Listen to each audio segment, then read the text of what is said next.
Run, ever run, ever run, run, run. Run for your life, the boy carries a gun. And when chicks and boom, and when chicks and boom, and when chicks and boom, and when chick, chick, chick, chick, chick, chick, chick, chick, boom. Run, ever run, ever run, run, run. Run for your life, the boy carries on.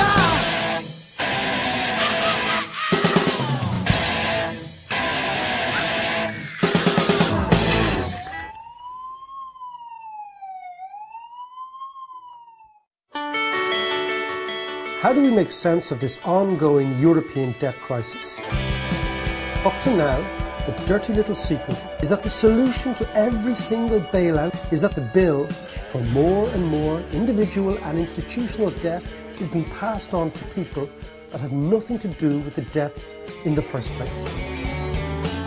Now, politically, Europe has been turned from a democracy into a bankocracy, where economic policy is being run almost exclusively for the interests of the banks.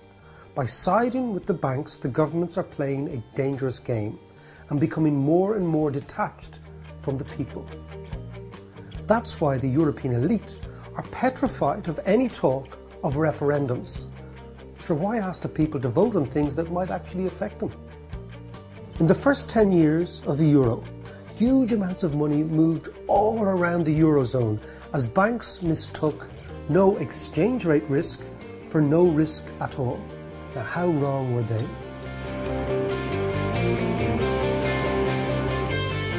Now, governments owe money to other governments, countries owe money to other countries, which they can never ever pay back. There are only two ways out of any debt crisis. Either you squeeze the debtor, or you forgive the debtor and you move on. Now, given that most debtor countries, Italy, Spain, Ireland and Portugal, happen to be Catholic, let's look at this from a quasi-religious or cultural perspective. The Catholic way of dealing with guilt and dealing with debt is you go to confession, you say sorry, you do a little bit of penance. It's the kind of financial equivalent of 5 Hail Marys and an Our Father. All is ultimately forgiven and you move on. The banks that lent the money take the losses, which they should, because that is how capitalism works. It's something called co-responsibility, and this means that the lender and the borrower are both liable. Now, of course, we can do the opposite. We can take the Protestant route, where the sinner is the borrower, not the lender, and the debtor, the borrower, is forced to suffer, enduring everlasting economic damnation by years of austerity. But when you actually think about it, this isn't really Max Weber's Protestantism we're talking about. It's more Karl Marx than Max Weber. But it's only Marx for rich people, because when things are going well, the bankers pay themselves a fortune, and then when things go pear-shaped, they don't pay for their mistakes, you do. For the fat cats, it's a case of heads I win, tails you lose. But what about the countries themselves? And the way economics works is there's a problem with austerity, because austerity is supposed to solve a debt crisis, but it doesn't make it any more likely that the debtor will be able to pay back debt if you squeeze him. In fact, the opposite is the case. Ireland has had austerity for 3 years, and things are getting worse. Similarly, Greece. Somebody clever, now I can't exactly remember who it was, whether it was Einstein or Roy Keane, once said that the definition of stupidity is doing the same thing over and over again and expecting different results. Well, this is exactly what Europe is doing. The more austerity we have, the less growth. The less growth, the less tax revenue. Consequently, you can't pay back the original debt because you don't have any tax. It's a bit like putting somebody in a debtor's prison. Go back to Victorian England, where you put a guy in debtor's prison to punish him for being in debt. But by being in jail, he can't pay off the debt because he can't work. So everybody loses. This week, European leaders are going to meet in Brussels to rubber stamp the latest French and German inspired bailout. The latest move is to, now believe it or not, outlaw government borrowing in a recession. But anyone who knows anything about economics knows that a recession is part of the ebb and flow of the economy. But Germany doesn't like this ebb and flow, so it wants to make it illegal. But making something illegal doesn't mean it's going to go away. For example, you could make heart disease illegal, but it doesn't mean it's going to go away. The crux of the issue is they are misdiagnosing the problem. Take Ireland as an example. Ireland is the canary in the coal mine because what happened in Ireland 3 years ago is happening all over Europe right now. A good way to think about this is think of Woody Allen. He's neurotic, he's anxious, he doesn't know what to do next. That's what happens in an economy when the balance sheet is broken. People are terrified, they're neurotic, they don't spend, and the less they spend, the less other people around them spend, and suddenly the economy goes into a downward spiral.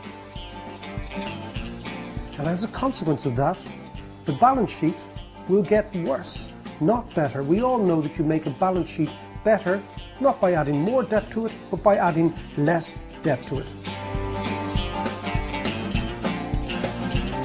In this type of situation, this Woody Allen type recession, people do not spend, they save and save and save. But if people are saving and no one is spending, how do you maintain even a modest level of activity in the economy? Somebody's got to spend, and if the government doesn't spend, who will? Now the problem with the German idea is they want to force all governments to stop spending.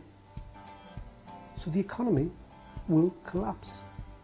Germany and France and the elite are selling this new big idea they have as a fiscal union.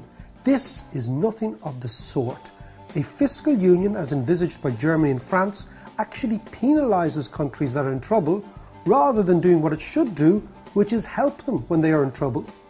This isn't a friendly union, it is a vindictive straitjacket put in place to help banks, not countries. Now contrast this with a real fiscal union, the American fiscal union. Years ago, I worked as a dishwasher in the late 1980s in Boston. Boston was booming, and then it crashed. Automatically, the unemployed Bostonians paid less tax to the American government and received more transfers from the American government. That is how a real fiscal union works. In the good times, the boom regions pay more, but in the bad times, they receive more. Now this smooths the business cycle and the depressed region has a chance to recover. If Boston had been in a German and French style fiscal union, Boston would have been punished, not helped, and its post-boom depression would have gone on for years and years, rather than what actually happened was a quick recovery because the rest of America helped it out.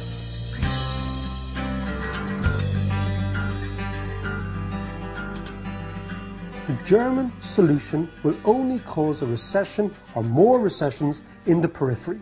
This will cause money to flow into Germany, not out of Germany, because the risk of default in the periphery increases.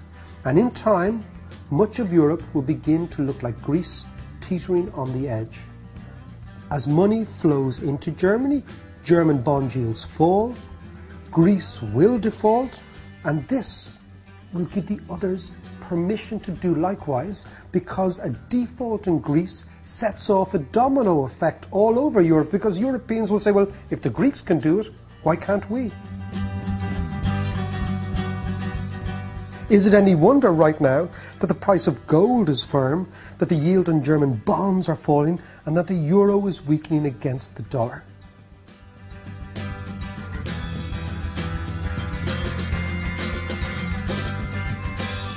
What is happening is France and Germany are bulldozing their attitude through the economies of the rest of the periphery of Europe. In the process of trying to save the euro, France and Germany are actually destroying the European Union. And this will go on for a while, but ultimately the people will stand up and say enough. Don't say you haven't been warned.